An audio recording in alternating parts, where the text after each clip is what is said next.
one thing that was very clear to me watching the budget was that we are in an economic doom loop and no one seems to recognise it. Neither the last Conservative government nor this Labour government. There isn't really much truth being spoken about just how much trouble we're in. But there was one absolute truth that came from Rachel Reeves this morning, and that was that this government had a very bad inheritance. Just think of it, tax levels at post-war highs, mass uncontrolled immigration, most people coming, not actually working and being a burden and a massive cost, net zero policies, deindustrialising Britain at a rapid rate, giving us the most expensive energy in the world, and generally debt, which went up about 2.5 times during those 14 years. So the economic inheritance that Labour had was poor. And whatever the Tory leader stands up and says in the House of Commons doesn't do anything to take that away. But I have to say, I sat there thinking this really was the Alice through the looking glass budget, with a healthy dose of socialism thrown in. Yes, words mean what I say they mean, not what they really mean. She talks about growth, and yet the projections for the next few years, growth is continually being downgraded. And quite how she and the Prime Minister they literally talked repeatedly about cutting debt.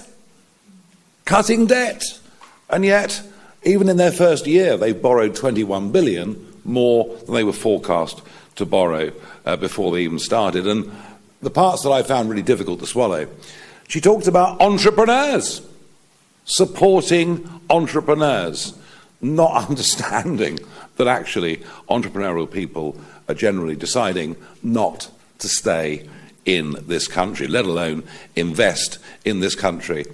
And then the sort of classic phrase, no doubt fed to her by the Treasury, that we're stabilising the economy. Well, I was in North Wales earlier this week, and having met with local businesses, family businesses, farmers, I certainly got the feeling that the economy in certain parts of this country is very much on the edge of a precipice. So none of what she really said today was true. Taxes, well, I mentioned them already, but they're now up to 38%, just over 38% of GDP. She's managed to increase taxes in the space of just over a year, nearly more than any other Chancellor in history, and they had much longer to do this. Well, we're very, very clear that we genuinely are on the side of alarm clock Britain, because here's the problem. Who is going to pay all these increased taxes? Not just the frozen thresholds, they're bad enough, but all the other taxes, whether it's on taxes or whatever else it may be, basically working people are going to be subsidising a welfare bill that shows no sign of going down whatsoever. Indeed, the Rachel Reeves version of abolishing the 2-child cap will cost over £3 billion. Our plan to get rid of it for working British couples would have cost a mere £300 million every year. And if you look at the projections, they're quite clear to admit that net migration by the end of this Parliament will go up to over 1/3 a year, and that on net zero there is absolutely no acceptance from the government whatsoever of the vast damage that net zero is doing. And all you've got to do is talk to the Jim Ratcliffes of this world who is at the moment closing down the biggest manufacturing plant left in Scotland to realise the sheer damage this is doing, and yet they're going to continue with their net zero plans. In fact, they're actually going to accelerate them.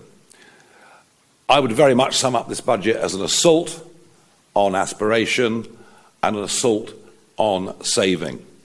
Quite frankly, what she's done with voluntary contributions to pensions will, I think, kill off the SIP market, the self-invested pension plan. I think today's budget will literally kill that off and do damage to the private pension market, pretty much equivalent to what Gordon Brown did 25 years ago when he put tax on dividend earnings, which then couldn't be fully reinvested.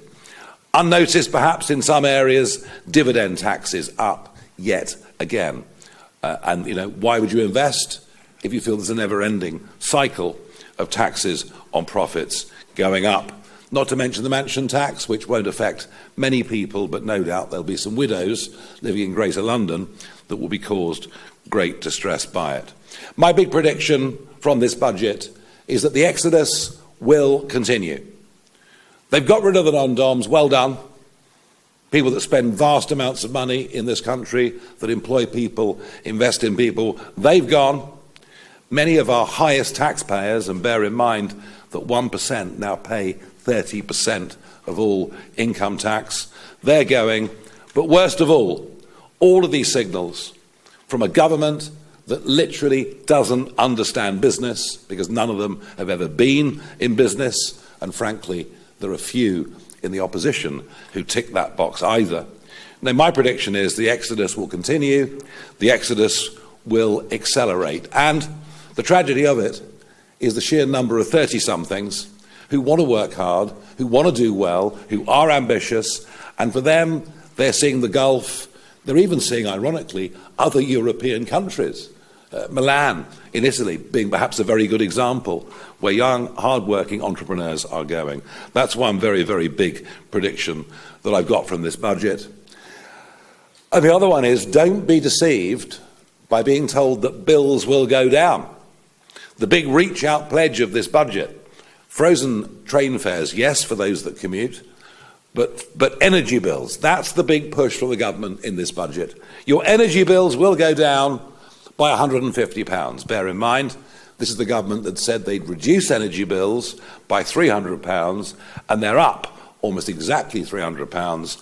The £150 reduction will be where they take some of the green subsidies, about 3/4 of the green subsidies off domestic energy bills, and throw that into general taxation, which means the working population will actually pay even more than we thought when I walked out of the chamber just some time ago. Energy clearly is going to be at the centrepiece of everything we fight for and stand for over the next couple of years. We cannot have an industrial strategy, we cannot reindustrialise, we cannot invite significant investment, be it British or be it foreign, until first we crack the nut of energy. And I would say this, we can't perform miracles if we win the next election, but we can at least be realistic. And we can at least say that already within reform we have people who've succeeded in the private sector, who've created jobs, who've paid taxes. And it's very much our ambition that we would have people in ministerial positions who are experts in their areas of expertise. Getting back to energy, just think about it. 10 energy ministers over the course of 14 years under a Conservative government, not one of them had a clue about energy. Just allowing civil servants to go on running these departments and maintaining a failed status quo. So we will come in with people that actually know what they're doing, the people who have worked in the private sector, and we will attempt to turn around attitudes in this country towards hard work and success.